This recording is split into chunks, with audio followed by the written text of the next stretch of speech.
اگر اللہ کا حکم اور حضور پاک کے حکم کے علاوہ دونوں کو دو حکم سمجھتے ہو تو پھر بھی آپ کا ایمان قبول نہیں ہوا، یعنی کہ آپ دونوں کے حکم کو الگ الگ سمجھتے ہو۔ مقصد یہ ہے کہ وہ تو پھر ایک اجتماع ہے، کلمہ ہے،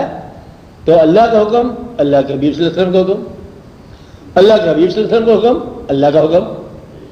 اگر اللہ کے حبیب صلی اللہ علیہ وسلم یہ کہہ دیں، جیسا کہ کبھی بھی نہیں کہیں گے، وہ یہ کہہ دیں کہ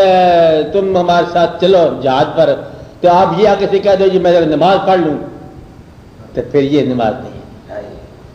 اور یہ اسلام نہیں ہے کہ میں اللہ کی نماز پڑھ رہا ہوں اور اللہ کے حبیب صلی اللہ علیہ وسلم کو تم انکار کر دو، تو میں کہ نہیں، تو پھر حبطت اعمالہم، حکم ہو گیا تو ان کے اعمال سب ضائع ہو گئے جنہوں نے حضور پاک کی اطاعت نہ کی۔ اور پھر اللہ نے فرمایا کہ اگر تم یہ چاہتے ہو اللہ تم سے محبت کرے یا تم اللہ سے محبت کرتے ہو تو فاتبعونی، تو ان کی اطاعت کرو، یعنی کہ حضور پاک کی اطاعت جو ہے نا یہ اللہ کی اطاعت ہے، یہ فیصلہ ہو گیا۔ اب اس میں کوئی شک اور کوئی بہام کبھی ذہن میں نہ رکھنا کہ اللہ اور اللہ کے حبیب صلی اللہ علیہ وسلم کے مقامات کے اندر کوئی مقابلہ کو شروع کر دو، اور ہمارے اندازے کے مطابق ہمارے لیے وہ دونوں ہی اللہ فانی ہیں اور دونوں ہی اللہ محدود ہیں۔ آپ کو بات سمجھے، پہلے ہی میں نے بتایا ہے، کبھی اس میں یہ نہ کہنا کہ مطلب کوئی حکم کسی اور حکم پر فوقیت ہے،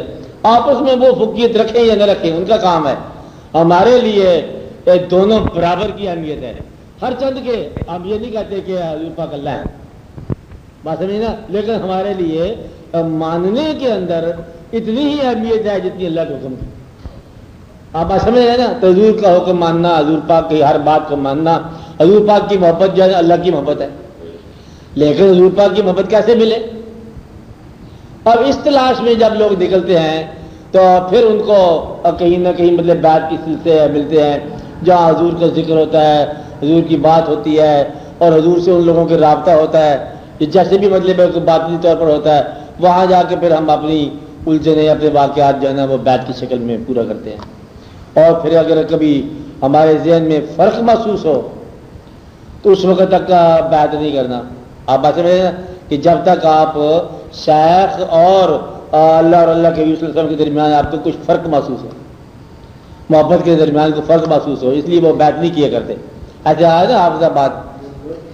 اچھا، اگر جب بیت ہو گئی تو اس کے بعد آپ کو شریعت کے